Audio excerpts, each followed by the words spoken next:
Welcome to the Ghostly Chronicles. The Forgotten Chapel. In the small, isolated town of Grimwood, there was a long-abandoned chapel deep in the woods. The townsfolk avoided it, claiming that those who entered never returned the same, if they returned at all. The chapel was said to be cursed, its walls holding a terrible secret. No one knew exactly what had happened there, only that the place was best left alone. In the small, isolated town of Grimwood, there was a long-abandoned chapel deep in the woods. The townsfolk avoided it, claiming that those who entered never returned the same, if they returned at all. The chapel was said to be cursed, its walls holding a terrible secret. No one knew exactly what had happened there, only that the place was best left alone. One night, 4 friends, Clara, Ethan, Lucy, and Jack, decided to uncover the truth. They were thrill-seekers, always looking for the next big adventure, and the mystery of the chapel was too tempting to resist. They set out just after sunset, the moonlight barely piercing the thick canopy of trees. As they approached the chapel, the air grew colder, and a thick fog rolled in, shrouding the building in a ghostly veil. The chapel was old, its stone walls covered in ivy with shattered stained glass windows that stared out like hollow eyes. The heavy wooden door creaked as they pushed it open, revealing a dark, musty interior. Their flashlights cast long, eerie shadows on the walls, and the air was thick with the scent of damp earth and decay. The inside was in ruins, pews overturned, the altar crumbling, and a sense of abandonment hanging in the air. But at the center of the chapel, there was something that caught their attention. An ancient, ornate mirror, standing tall and undisturbed, its surface covered in dust. The mirror seemed out of place, almost too pristine compared to the decay around it.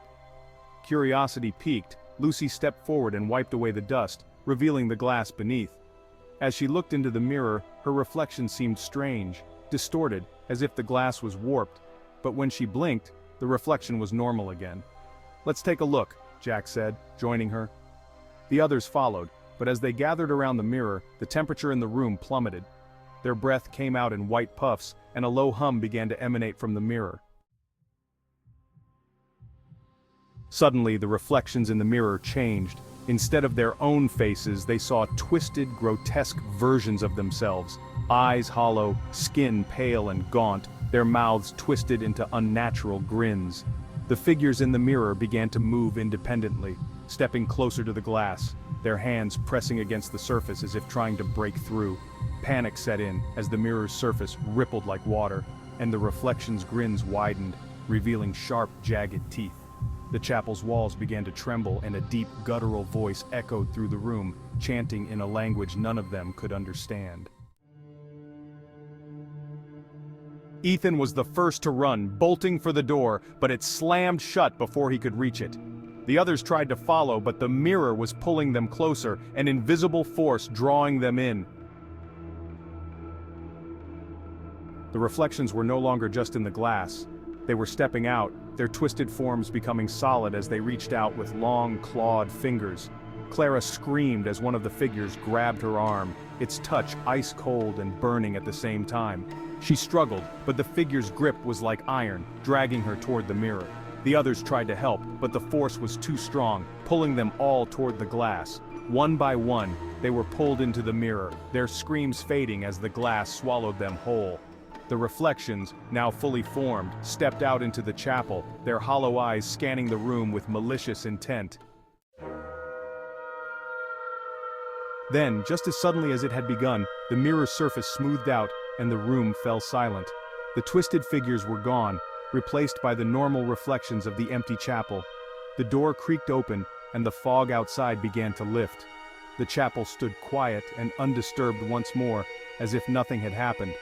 But the mirror remained, waiting for the next group of curious souls to stumble upon it, ready to claim them and release its twisted doppelgangers into the world. And the town of Grimwood? It continued to avoid the chapel, the warnings passed down through generations. But they never truly knew what lay inside. That the cursed chapel wasn't abandoned at all. It was inhabited by the ones who never left, trapped forever in the glass. waiting for their chance to be free again. Please like, share, and subscribe.